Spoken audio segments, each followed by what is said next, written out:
Tapi yang menyeramkan sebenarnya kawan tu nampak 4-5 orang muka yang sama dengan Abang Jo tengah duduk sederet mencangkung dekat gigi air sambil ambil wuduk. Kawan ni terus berlari pergi dekat tim dia dan ceritakan apa yang jadi. Tak jadi kawan tu nak lepaskan hajat. Lepas tu ramai-ramai pergi tepi sungai. Tapi Abang Jo dah tak ada. Gelap je kawasan tu.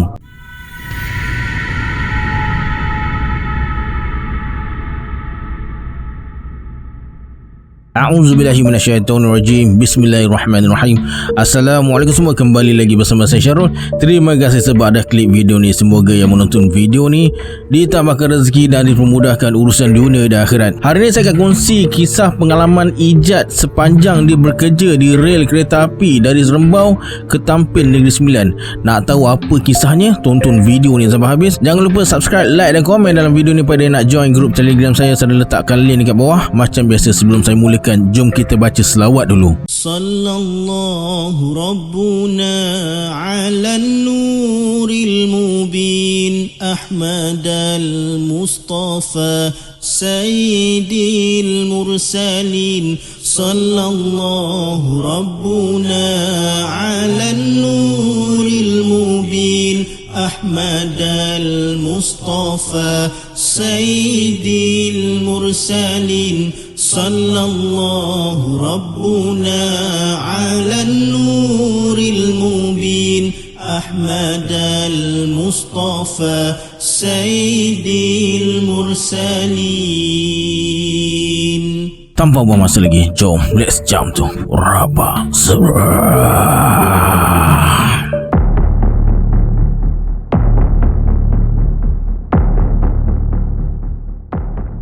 Tahun 2009, Ijat baru mula kerja. Masa tu syarikat dia baru nak buat clearing site. Jadi bos tubuhkan satu tim untuk clearing site mula dari stesen kereta api Rembau sampai ke Tampin. Bos Ijat ni Cina. Ijat terlibat jugalah masa tu sebagai team leader. Dia kena periksa paip air, kabel elektrik dan macam-macam lagi sebelum tim clearing site ni mulakan kerja. Memandangkan Ijat kena jalan dulu sebelum tim dia jalan, petang tu Ijat bawa 2 orang pekerja Indonesia bernama Hasan dan Alim. Masa tengah periksa tu, Ijat dengan 2 orang pekerjanya terjumpa satu kawasan perkampungan lama yang macam dah ditinggalkan. Ijat pelik juga, takkan satu kampung pindah. Dekat kawasan tu adalah dalam 6-7 biji buah rumah, tapi semuanya kosong. Tiba-tiba Hasan berlari ke rumah kosong tu nak kencing katanya.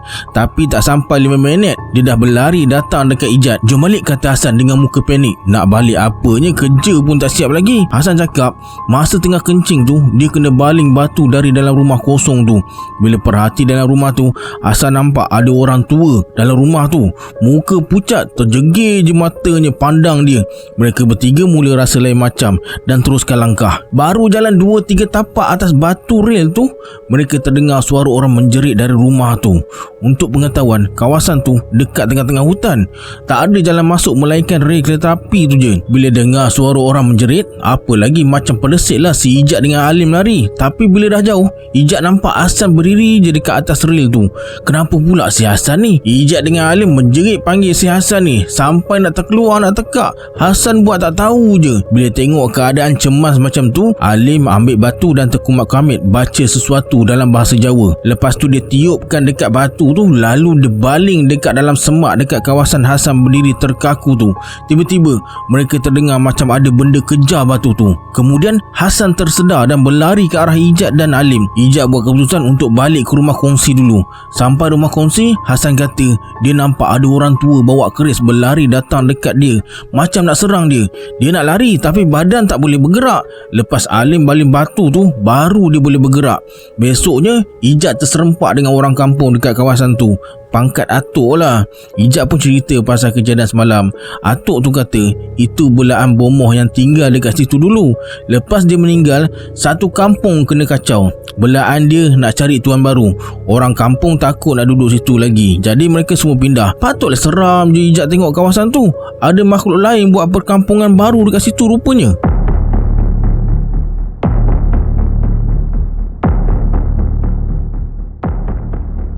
Kisah ni jadi masa Ijat kena standby dekat rel kereta api sebab kawasan yang dia kerja tu banjir. Air dah naik sampai dekat batu balas tu. Masa tu Ijat bertiga. Dia sebagai supervisor subcon, member Ijat bernama Kamal, supervisor maincon dengan seorang budak ukur tanah bernama Rudy. Waktu tu dalam pukul 11 malam. Ijat macam biasalah dengan aktiviti dia, kacau si Kamal yang tengah tidur dalam lori. Si Rudy pula main gitar sambil duduk atas rel kereta api tu. Lepas kacau si Kamal, Ijat datang lepak dengan Rudy atas rel kereta api. Masa mereka berdua tengah syok layan lagu Awi atas rel kereta api tu, tiba-tiba Rudy menjerit, "Kereta api sampai!" Cepat-cepat Ijat dengan Rudy berlari jauh sikit dari rel kereta api tu. Dari jauh, Ijat dengan Rudy nampak jelas lampu kereta api. Lepas tu terdengar bunyi hon kereta api. Punyalah kuat. Ijat dengan Rudy duduk atas batu sambil tunggu kereta api lalu. Tunggu, kereta api tak lalu-lalu. Ijat dah rasa lain macam. Dia tanya Rudy, "Nampak tak kereta api tadi?" Rudy cakap nampak. Kemudian mereka berdua pergi atas rel kereta api nak cari ke mana perginya kereta api tadi. Terbalik masuk gaung ke apa? Tapi mereka berdua terkejut bila nampak kereta api tu berhenti atas jambatan. Dekat situ memang ada sebuah jambatan konkrit. Dulu besi tapi dah buat baru pakai konkrit. Ijat dengan Rudy buat keputusan nak tengok kereta api tu. Mana tahu rosak ke, terlanggar orang kampung ke. Ijat kejut Kamal dalam lori, ajak dia sekali. Mereka bertiga pun jalan dah lebih 10 minit. Tak sampai-sampai juga dekat kereta api tu. Macam kereta api tu mengundur ke belakang. Ijat mula rasa pelik.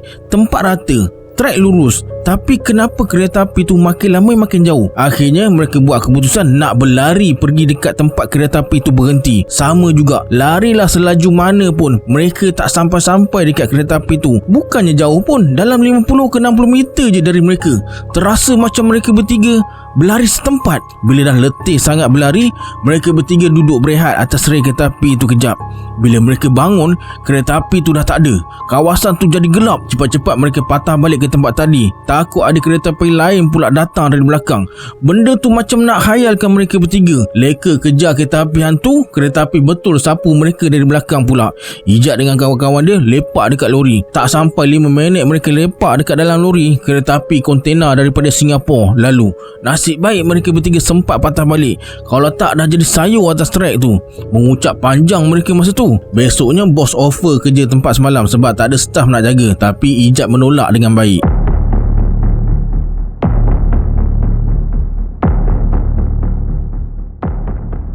Kisah ni tentang rumah kongsi pekerja-pekerja Indonesia. Nombor rumah tu 104, kuartus lama KTMB. Betul-betul tepi trek depan Tokong Cina. Kalau orang sana memang tahulah tempat ni. Kuartus KTMB bernombor 104 ni mereka jumpa masa Ijat tengah cari jalan masuk untuk lori dengan mesin masuk. Ijat tanya orang-orang kampung dekat situ. Mereka cakap kuartus tu berhantu sikit.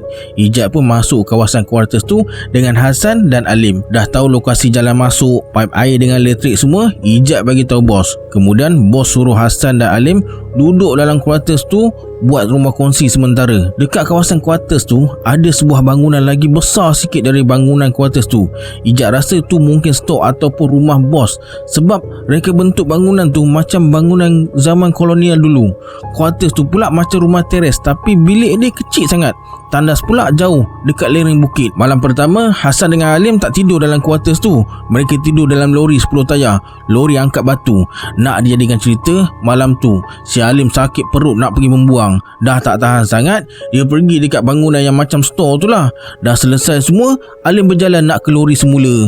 Masa tengah berjalan tu, ada satu sosok budak kecil dalam lingkungan 5 tahun. Tegur dia.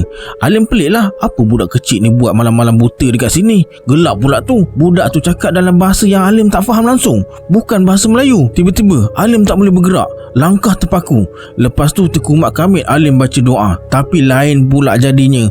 Budak kecil tu berubah bentuk, makin lama makin tinggi sampai nampak kaki je. Alim mendongak ke atas, nampak sayup je badan budak kecil tu. Si Hasan yang tengah melayan perasaan dalam lori terus melompat turun bila nampak Alim dah mendongak pandang langit sambil meracau-racau. Hasan tepuk badan Alim, baru dia tersedar. Cepat-cepat mereka berdua masuk dalam lori. Lepas Alim ceritakan apa yang jadi, malam tu mereka tak tidur dekat kawasan tu.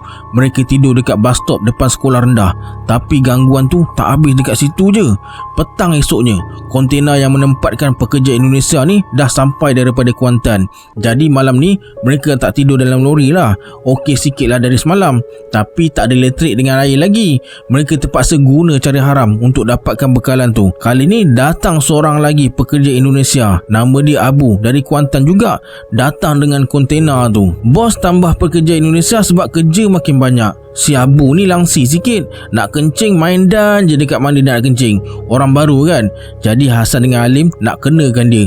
Mereka cakap kalau nak buang air, pergilah dekat store tu, tempat Alim kena kacau malam semalam. Si Abu ni pun pergilah membuang dekat situ. Tapi Hasan dengan Alim pelik sebab mereka berdua tak dengar suara Abu menjerit atau berlari datang dekat mereka. Dah lama si Abu tu pergi. Alim dengan Hasan pun keluar dari kontena nak cari si Abu. Mereka nampak Abu tengah lepak atas rel kereta api sambil merokok. Bila mereka tegur, si Abu ni buat tak tahu je. Hasan dengan Alim mula rasa tak sedap hati. Mereka datang dekat Abu yang tengah layan perasaan tu. Setapak je lagi nak sampai dekat Abu, tiba-tiba Abu yang dari tadi tundukkan muka terus pandang ke arah Alim dan Hasan. Mereka terkejut bila tengok wajah si Abu yang tak ada mata. Lompong je soket mata dia tu. Mulut hisap rokok tapi mata tak ada. Alim dengan selipar tercabutnya berlari ke arah kontena. Sampai dekat kontena, mereka tengok Abu tengah nyenyak tidur, siap berdengkur lagi. Habis siapa yang mereka nampak dekat atas trail tu tadi? Nak kenakan orang, mereka berdua pula yang terkena malam tu.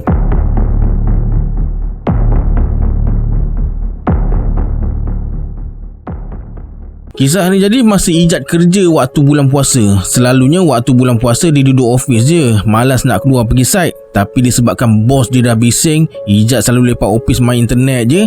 Dia pun geraklah macam biasa pergi site dekat kawasan sebuah perkampungan. Masa tu tengah hari, jam tepat pukul 12. Ijat jalan dekat rel kereta api tu sorang-sorang cari pekerja dia. Yelah, trek kereta api tu panjang dan pekerja dia pula bukan duduk setempat je buat kerja pembersihan. Makin lama makin jauh lah mereka pergi. Masa Ijat jalan atas rel kereta api tu, sesekali dia akan pandang belakang, berjaga-jagalah, mana tahu ada kereta api nak lalu. Masa dia tengah toleh tu, Ijat nampak dalam 30 meter dekat belakang dia ada seorang nenek tua bongkok sangat tengah melintas sambil guna tongkat besi. Ijat pelik, dari mana datangnya nenek ni? Mana ada perkampungan dekat situ? Ijat pun patah balik ke tempat nenek tua tu melintas. Ijat cam tempat tu sebab ada sebatang pokok besar betul-betul dekat tempat nenek tu melintas tadi. Bila sampai sana, Ijat terkejut. Tempat tu adalah kawasan paya yang sangat besar. Takkanlah nenek ni redah paya kot. Ijat dah mula rasa lain macam. Cepat-cepat dia cari pekerja dia semula.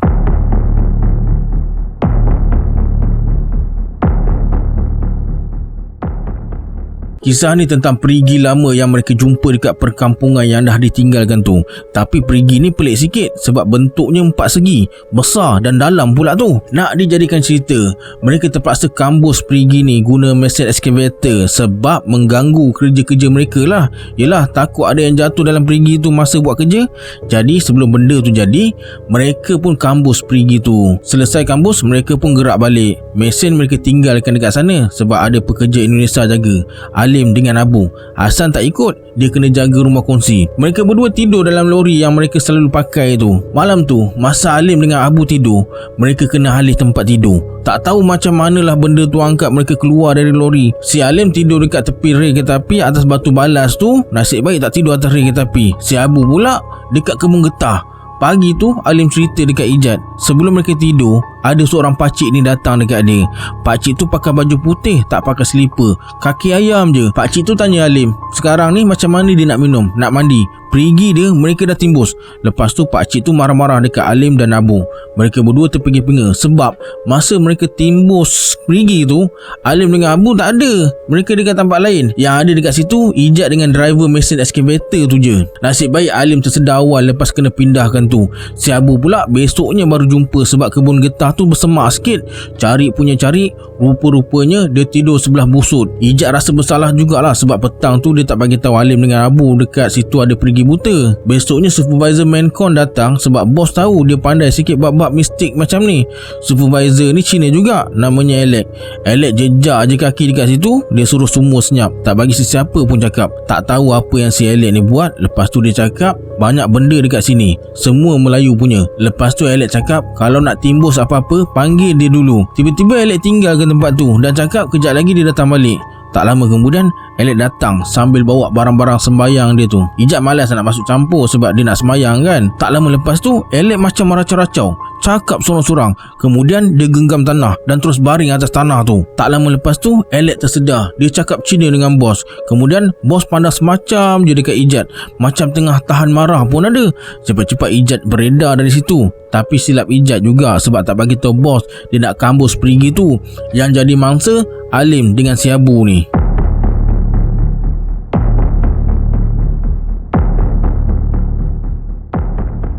Kali ni Ijat kena lain macam sikit. Hari tu dia gerak lambat sikit. Dalam tengah hari baru dia sampai dekat site. Dah lah nak buat inspection. Dekat kawasan tu pula ada bending railway. Maksudnya rail tu ada selekor tajam.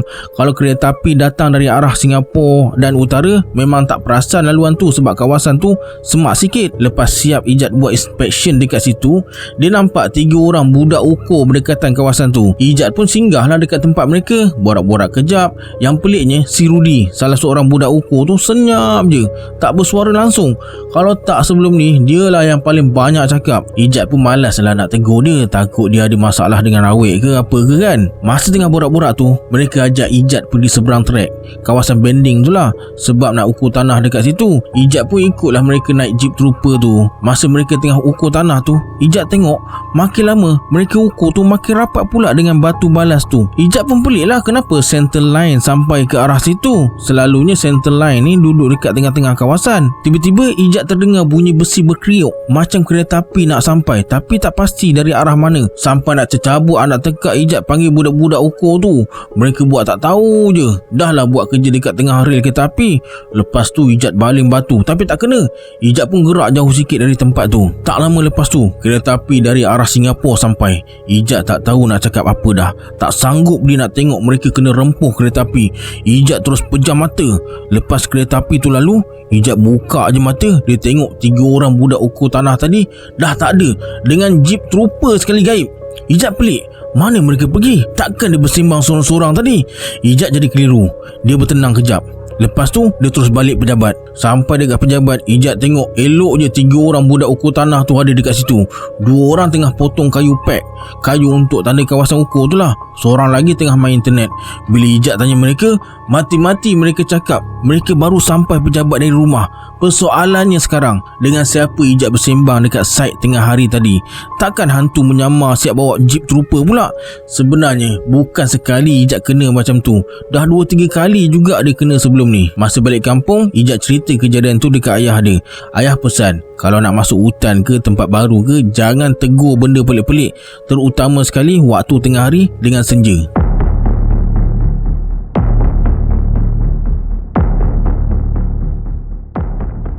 Kisah ni jadi dekat kawasan tempat kerja kawan si Ijat ni bernama Mansur.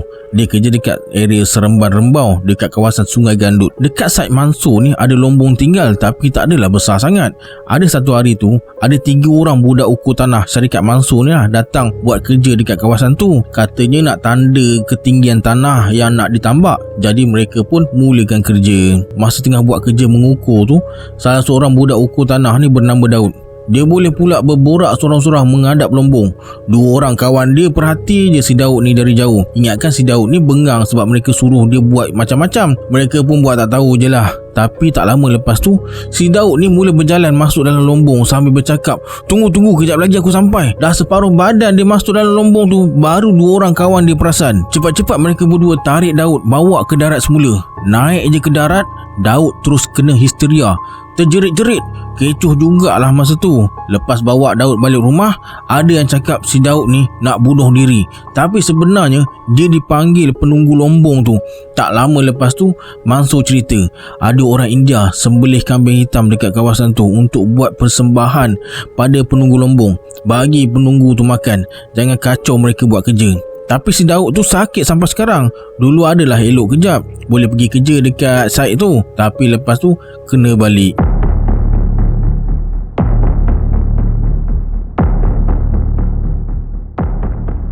Cerita ni masa Ijat dengan tim dia nak buka site dekat kawasan Paya. Dekat kawasan tu ada jambatan kereta api. Masa site tu baru buka, ada satu je jalan masuk, iaitu jalan tanah yang Ijat dengan tim dia buat untuk seberang Paya tu. Macam biasalah, hari kejadian, bila sampai dekat sana, Ijat pun pergi dekat kawasan tu nak tengok tim dia buat kerja. Masa Ijat lalu dekat jalan tanah yang mereka buat tu, Entah macam mana Ijat terpandang sebelah kiri dekat kawasan paya besar tu. Tapi Ijat pelik, kenapa ada sawah padi dekat kawasan tu? Cantik sangat pemandangan tu dengan padi menguningnya, burung-burung makan padi dekat sawah dan ada beberapa orang tua tengah tuai padi. Ijat terpukau dengan kecantikan sawah bendang tu, macam dalam TV. Tapi disebabkan Ijat nak kena buat inspection dekat site, dia pun beredar dari situ. Selesai buat kerja, Ijat saja ronda dekat kawasan tu balik. Mana tahu ada pot cantik nak lepak. Tapi bila sampai dekat situ, kawasan sawah yang cantik tadi dah tak ada. Kawasan tu dah jadi hutan belukar dan paya. Lepas tu ada bunyi haiwan yang pelik-pelik.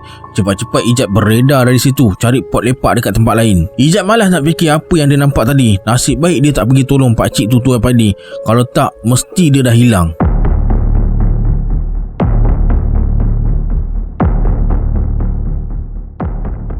Kejadian ni jadi waktu senja membawa ke malam. Dekat site tempat kerja Ijat ni ramai subkon, jadi bukan company Ijat je yang ada dekat situ. Satu hari tu ada subkon dari fiber optik masuk nak pindah kabel. Kebetulan hari tu mereka kena kerja sampai malam sebab nak disconnect kabel fiber rail tu kejap, lepas tu nak alihkan kabel tu pula. Dekat kawasan tu ada sungai dengan rumpun pokok buluh.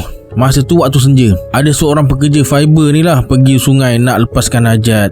Sampai dekat tebing sungai, dia nampak salah seorang kawan Ijat, Abang Jo, tengah ambil wuduk dekat situ. Tapi yang menyeramkan, sebenarnya kawan tu nampak 4-5 orang muka yang sama dengan Abang Jo tengah duduk sederet mencangkung dekat gigi air sambil ambil wuduk. Kawan ni terus berlari pergi dekat tim dia dan ceritakan apa yang jadi. Tak jadi kawan tu nak lepaskan hajat. Lepas tu ramai-ramai pergi tepi sungai. Tapi Abang Jo dah tak ada. Gelap je kawasan tu. Masa mereka tengah buat kerja, terdengar pula ada benda mengilai dekat rumpun buluh tu. Mereka berhenti kejap sebab terganggu dengan bunyi tu. Kemudian mereka semua perhati ke arah rumpun buluh tu. Mereka nampak Pontianak tengah berdiri bawah rumpun buluh sambil gelakkan mereka. Nak tak nak, mereka terpaksa teruskan buat kerja sebab kerja tu tak boleh ditangguhkan. Kalau tangguh, sistem komunikasi stesen akan terganggu. Ijat pernah dengar orang kampung cerita pasal kawasan sungai tu. Kawasan tu memang keras sebab ramai orang datang lepaskan belaan mereka dekat situ. Macam-macam orang kampung jumpa, tapi mereka diamkan je. Ada yang nampak harimau jadian, Pontianak tu mereka dah selalu jumpa. Penanggal pun mereka pernah jumpa, nampak keluar dari celah-celah rumpun buluh tu.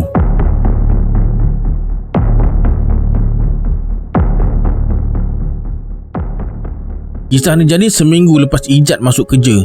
Bos arahkan tim Ijat buat kerja clearing site. Masa tu ada 5 orang je dalam satu tim. Ijat selaku supervisor, seorang driver lori, seorang operator mesin dengan 2 orang pekerja Indonesia, Alim dengan Hasan. Selesai buat kerja, dah dekat masuk senja. Masa Ijat tengah jalan atas trek kereta api nak ke tempat dia letak kereta dekat quarters 104 tu, tiba-tiba Ijat terpandang sebelah kanan. Dia nampak ada seorang lelaki tua tengah berjalan dalam semak. Dari raut wajahnya nampak macam umur 80 ke 90 tahun. Jalan pakai tongkat. Kawasan tu kawasan hutan belukar. Ijat pun bersangka baiklah, mungkin orang tua tu baru balik dari kebun getah sebab seberang trek sebelah kanan tu ada banyak pokok getah. Lebih kurang 100 meter nak sampai kuartus 104 tu, Ijat perasan lelaki tua tu ada lagi dalam semak. Semak tu bukan jauh pun. Ijat terfikir, orang tua ni ikut aku ke? Rasa meremang pula. Dah lah hari senja. Bila dah terasa lain macam, Ijat terus berlari pergi dekat kuartus tu. Orang tua dalam semak tu pun berlari juga seiring dengan Ijat, macam nak luruh jantung Ijat. Sampai dekat kereta, Ijat tengok orang tua tu dah tak ada. Esoknya Ijat MC, demam teruk dia.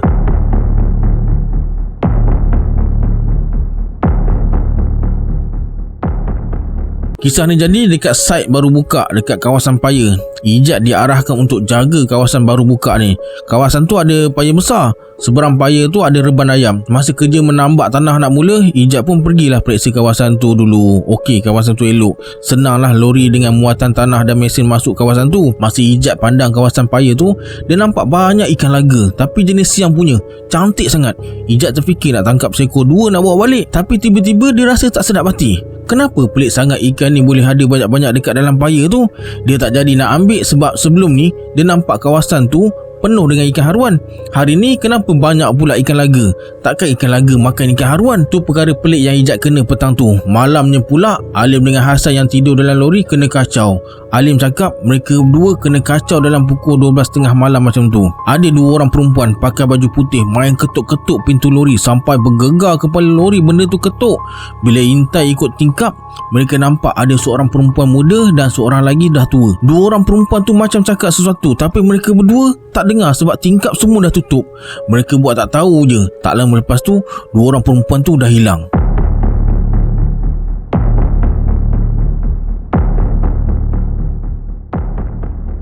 Ni cerita pasal kampung yang ditinggalkan dekat kampung Cengkau Ulu dulu. Benda ni jadi masa baru lepas hujan renyai-renyai petang Jumaat. Masa tu mereka nak buat testing tanah. Testing ni dibuat lepas kerja-kerja compaction dilakukan. Ijat pun telefon budak-budak lab nak suruh mereka datang buat testing untuk periksa kelembapan dan kepadatan dalam tanah. Dalam 10 minit lagi mereka sampai katanya sebab ada kerja dekat site lain.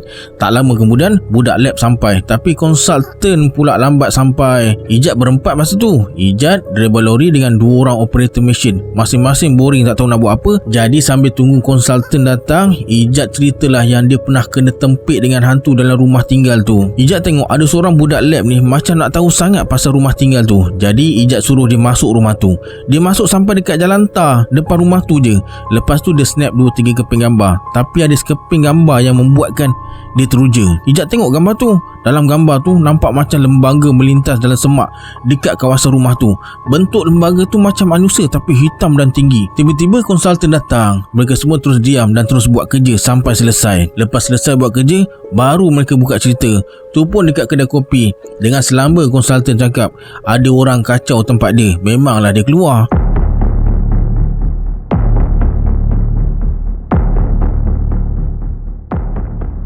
Kejadian mistik ni jadi masa Ijat nak cari jalan masuk ke kawasan Criss Cross, kawasan di mana kereta api akan berhenti dan bagi laluan pada kereta api yang lain untuk lalu. Nak dijadikan cerita, masa tu Ijat 3 orang. Ijat, driver lori dengan driver jengkaut naik jeep masuk dalam ladang sawit Cina dekat kawasan kota Rembau. Masuk pakai 4-wheel drive ni tak adalah risau sangat, tapi yang membuatkan Ijat risau, mereka bertiga masuk kawasan tu waktu petang. Dah pukul 5 baru nak masuk. Nak tak nak terpaksa jugalah sebab besok lori nak masuk angkat tanah. Kalau besok baru nak cari jalan, memang kena marahlah dengan bos. Lokasi ladang tu dekat kota Rembau. Sebelah rel kereta api tu ada reban ayam terbesar. Memang seram sangat masuk kawasan tu sebab dah tak ada jalan lepas ladang sawit tu.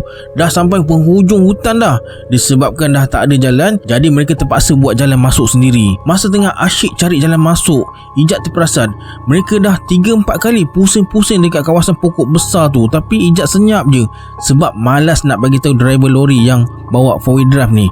Ijat dah tengok, dia perasan ke tak yang mereka dah kena main dengan makhluk halus. Kita dah sesat lah Ijat. Barulah driver tu perasan.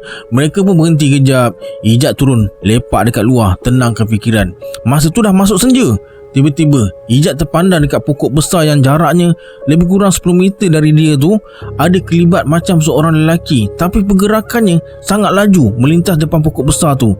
Ijat terkejut. Dia terus masuk dalam jeep. Tak lama lepas tu, kawan dia yang 2 orang tu pun masuk dalam jeep juga dengan tergesa-gesa. Macam-macam surah mereka baca sebab lembaga tu berpusing-pusing sekeliling jeep mereka, macam nak tinjau siapa yang ada dalam jeep. Ijat yang duduk dekat seat belakang perasan lelaki tu pakai pakaian macam orang zaman dulu, baju Melayu hitam macam pendekar tapi koyak rabak. Pergerakan dia sangat pantas. Mukanya macam berdarah, basah je mukanya. Tiba-tiba mereka terdengar bunyi horn kereta api. Kuat sangat bunyinya. Ijat jadi pelik. Mereka bukan dekat rel kereta api.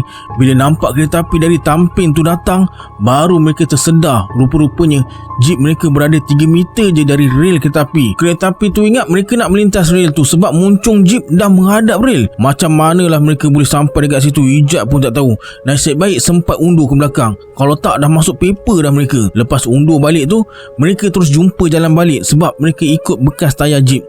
Sepanjang balik tu, mereka semua senyap je sebab masing-masing dah terkena. Okey, sampai sini dulu kisah untuk hari ini. Sebelum kita berpisah, anggaplah kisah ini sebagai hiburan semata-mata. Janganlah terlalu mudah percaya. Hanya yang mengalaminya tahu akan kebenaran sesuatu kisah tu. Kita berjumpa di video akan datang. Saya Syarul. Assalamualaikum. Adios.